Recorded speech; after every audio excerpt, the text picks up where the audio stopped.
Today we got a 2016 Chevy Silverado. The Android screen Apple CarPlay that we're going to install fits 2014 and 2018s. So I'm going to go ahead and unbox it, show you what it comes with, do the installation and a quick demo of the unit, and show you what that looks like. Good morning, everyone. We've got a good one for you today. We have a 2016 Chevy Silverado with non-Bose system. So we got a kit here from F-Bins. They sent me out a unit to test out for their company. We have a test vehicle which is already in the bay, but just to kind of show you what the kit looks like. Comes with a manual, which shows you where everything plugs in. Instruction manual. We have a external mic, which in this case I always like to use the mic that's built in, which actually works pretty good. The chime speaker, it's going to come with two harnesses, GPS antenna, backup camera plug, two USBs, screwdriver and a panel remover, which you're going to need, other miscellaneous RCAs for amp and sub and things like that, antenna adapter, the little USB converter, miscellaneous T harness. So what we're going to do today is I'm going to show you how to take apart the Silverado, where all of these would plug into to make it easier on you if you do purchase this kit from F-Bins. So we're going to go ahead and get to it. The first step you have to do is take off the dash bezel right here. Anytime I do one of these Silverados, I always use two of these, because what you have to do is kind of slowly work your way in and out. What you have to do is start off with one, lift up, do it another corner, lift up, vice versa all around. These things I've seen break from people that DIY it, not knowing what they're doing. They end up breaking this piece right here because they tend to try to force it out without doing the two-step process like how I do it, but to each their own. But this is just how I do it. You can do it however you desire. But like I said, you want to work your way a little bit at a time to prevent anything from breaking. That's generally what you do not want, is to break, especially these corner right here and then the bottom piece right here.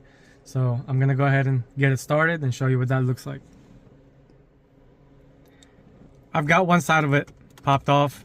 As you can see, this is where gonna be the tight spaces are. So that's where you kind of want to be careful. Like I said, don't try to force it. See if I can focus this on that. As you can see right here, this is where you kind of want to go slow and try to kind of work your way out. You definitely don't want to rush this part. This is the most important part of the install, is to not break anything, especially this panel. And just like that, that way you get an idea on what I was doing there.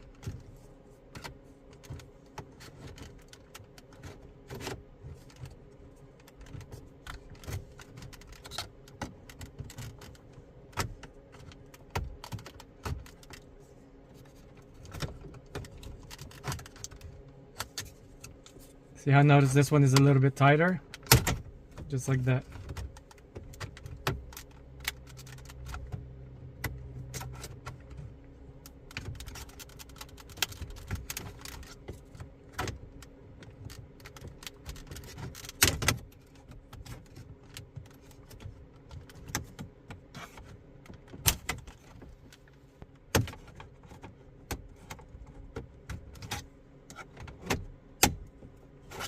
These clips can be stubborn, so like I said, don't try to rush it. Just kind of take your time taking it off, especially these corners right here. And just like that, got it out. Go ahead and unplug the connectors at the back. And that's how you take it off. Now that you got that off, there's going to be a 7mm, 4 of them.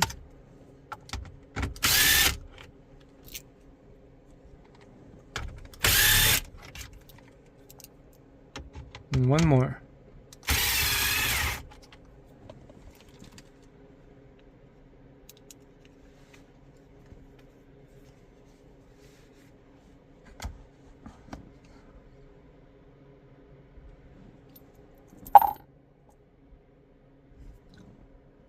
Go ahead and pull this out.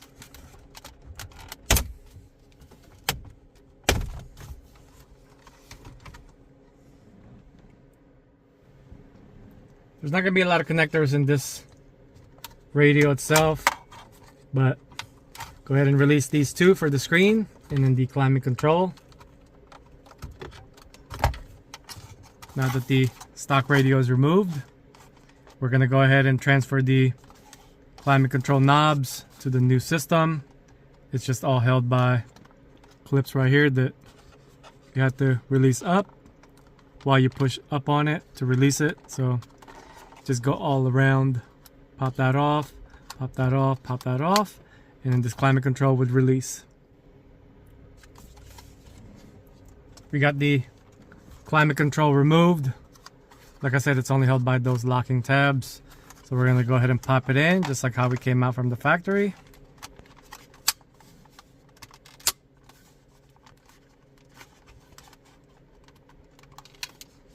Now, anytime I do these aftermarket Androids, I always make sure these buttons don't get stuck.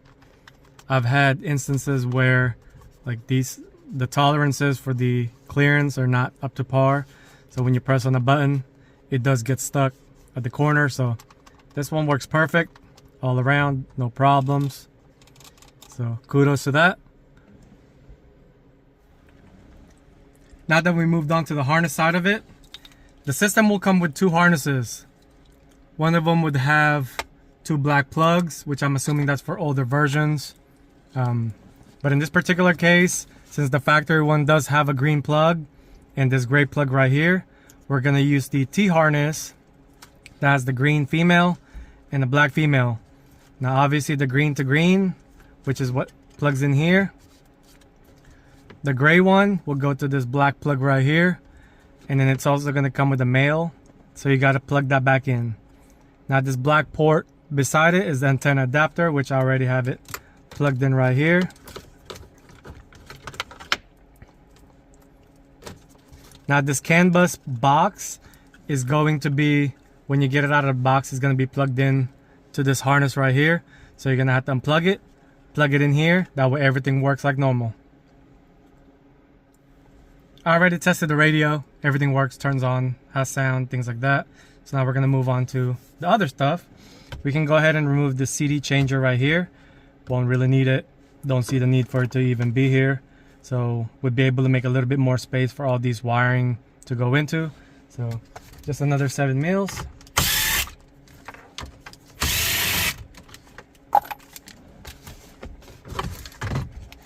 Go ahead and slide that out. Just like that. Now you have a little bit more room to slide all your equipment and all your wiring harness to this cubby hole right here, because it will get pretty tight if you don't remove the CD changer or CD player. For this particular step, we're going to need the connector for the backup camera. This one's going to have T20 Torx screws, so you're going to need one of these. It'll have one here, and one down here, and then one down here. So go ahead and remove those, and then we'll pop the glove box off and access that wire. Once you get the glove box out, the plug that you're going to need is this gray plug right here. So go ahead and unplug that. That's where our adapter is going to go. That's going to run in to the radio itself. So this will be what powers the backup camera from the factory, so you'll still retain that. I've got the T-harness connected. As you can see, everything is plugged back in. That should be done. Went ahead and zip tied it to this harness. I did add Tessa tape to the wire first, and then used a split loom since we're going to be going through this location right here and it coming out, just to kind of make sure it doesn't get cut or get nicked on by metal or things like that. This is just a extra precautionary step. You don't have to do it the way I'm doing it, but I would highly suggest doing it this way just for extra precaution. So I'm going to go ahead and run it to the opening right here, and it should come out to this location right here, and I'll show you what that looks like. I went ahead and took off the vent that's in here, held by 3 7 mils. That way you can see where you're running your wires. So just kind of held it in place, that way it doesn't interfere with the vent going down there, and it's coming out right here. So the rear camera is ready. So now we go ahead and take off the steering wheel cover, and then we're going to go ahead and run the steering wheel control adapter. To get the steering wheel cover off, you're going to need one of these metal ones. You're going to pry off this lever right here. All it does is pop off, and we're going to go ahead and separate these two. Now what you have to do is pry it off from this side and start your way from there. All of this just pops off, and as you can see, it's just nothing but clips. There's no physical screws to hold it. Every Chevy that I worked on is kind of like that. So one less thing to worry about. The steering control adapter that you're gonna need is this plug right here. So we're gonna go ahead and grab the T-harness and then put it in line. You've got the steering wheel control T-harness plugged in, secured, and it's coming out right here. Zip tied to that harness, and it's coming out to this location. Now it's a little short, but you want this thing to freely move. As you can see, that has to move up and down, and it doesn't bind to anything that's moving. So that's kind of what you want. You don't want it to be to a point where it's like this and then it rubbing on to moving parts. So you want it to just be a loose connection. So in this particular situation, it's completely understandable and definitely makes sense. So like I said, that's what you want. So now we're gonna move on to the next part. Alright, I got the vehicle running right now, just kind of testing everything out. As far as the steering wheel control, you're gonna use this green wire, this long green wire, and it's gonna have a Silverado. I'm not sure what this other one is, but steering wheel control works with this. Obviously the antenna. Now the backup camera, the one we ran from the glove box, CCD AVN, goes to this plug right here. That's the backup camera. All of these other ones are going to tape up, as we're not going to need that. Besides that, there's not really anything that needs to be plugged in now. We're not going to be running any amp and sub or the external mic, which is what this one's for. The only time I usually do that is if it's like a convertible vehicle. But besides that, we still need to run the GPS antenna, which we're going to mount right in this location right here, which is a zip tie, no metal up top, so that's good. We're also going to run the secondary USB, which is going to go down to the location underneath the dash itself. So we're going to do that. Like I said, right now I'm just kind of testing everything out. Everything seems to be working just fine. I kind of played around with it. I'm going to change the screensaver, display. I don't really like that wallpaper that's in it, so you can choose with or without. I would just choose that, set that. Now to get to the factory setting, you'll press 6 zeros. Yeah, so you can see all of these. If you're not, you have to be at the Silverado XP02, which is the simple soft. And then you're gonna go to, let's see if I can find Chevrolet. Where'd it go? Silverado, and that's what you're gonna choose. Besides that, everything is self-explanatory. The factory steering control works just fine. Gonna do the reverse camera. That works perfect as well.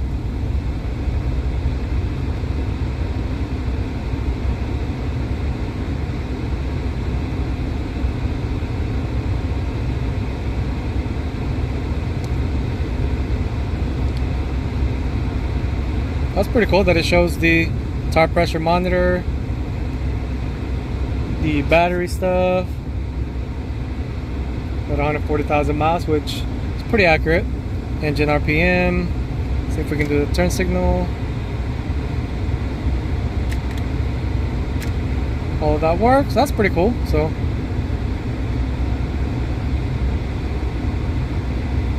we're gonna go ahead and play a little bit more of the unit, just kind of get a couple of settings, but besides that, everything worked out just fine. We're gonna clean up all this wiring that's in here, put the glove box back, put the steering area put back together, and then pretty much tuck everything in behind the radio. Just trying to get everything kind of tidied up behind. So you can see that's why it's good to take out that CD player. That way you can kind of put all the excess wire. That's the only thing that I don't like about these Androids is the wires are so long. So you can't really, I mean, you can cut it and modify it to your length that you want. But I just go ahead and zip tie everything and kind of tuck it in inside this little pocket now that the CD player used to be. So I have tested everything. Everything works, steering wheel control, the backup camera and things like that. So we're going to go ahead and put it back in reverse and then put the whole truck back together. Now that we got everything sort of kind of hooked back everything, make sure you double check everything before you put the panel back on. Make sure all the steering wheel control works, make sure the camera works. Basically just make sure everything works before you put the stock bezel back in. That way you're not end up having to remove it again later on. So always good practice to do that. But I already went ahead and did that, tested out the climate control and things like that. So I'll be able to put the steering column cover, the glove box, and the bezel pull back together, and then test it again after that. Playing around again with the radio, just to kind of show you real quick what kind of stuff we got going on here. Obviously we got the radio, we're not going to go there. Car setting, TPMS, that's cool. Car info, that's cool.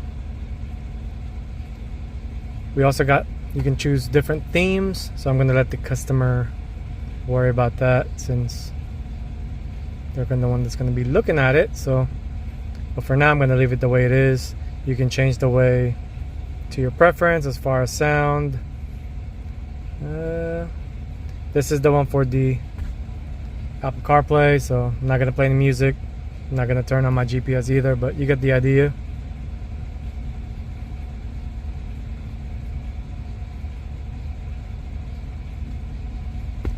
So I'm going to go ahead and put the cover back on, and we'll pretty much mark this as completed. Check the backup camera. That works great. Steering wheel control, everything works great. So I just want to give a shout out to FBins for sending me this radio to try it out. So I do like how everything is. Everything is pretty quick install. Everything fits perfect. The T harnesses they work pretty good. No issues with that, so I'll give it a thumbs up. So if you guys want to check it out, I'll attach the link on the bottom of the description if you guys want to order one. Besides that, if you guys have any questions, leave a comment. I'll try to answer it the best way I can, whenever I can. But other than that, peace.